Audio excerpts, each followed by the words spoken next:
আমি প্রতিবন্ধী, আমার স্বামীরাও প্রতিবন্ধী।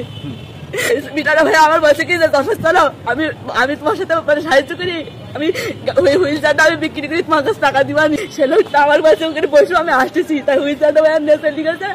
এখন ভাইয়া কাকে ফোন দিচ্ছি, তা ফোন ধরছে না। স্বামীটা ভাইয়া অসুস্থ, আমিও অসুস্থ ভাইয়া।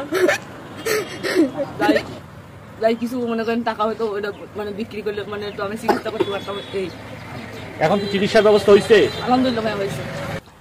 সাংবাদিক ভাইয়ার জন্য মানে আমাদের মনে করো এগুলো পাইছি, মানে অনেক উপকার হয়েছে। ভাই কেমন লাগতেছে আপনার?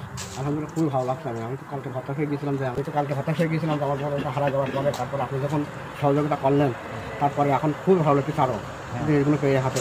মানুষ এখনো ইসে আছে, সবাই ভালো মানুষ পৃথিবীর বুকে আছে। দেখেন এই যে এনার ছেলে, ওনার ভাই ও, হ্যাঁ এনারা যে এগুলো করছে এখন ভালো লাগতেছে, তাই না?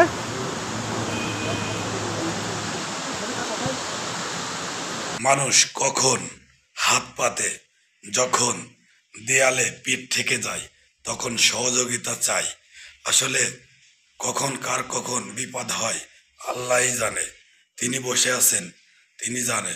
অবশ্যই ভিডিওটা শেয়ার করে দিবেন, আপনাদের শেয়ারের মাধ্যমে হয়তো সহযোগিতা পাইতে পারে।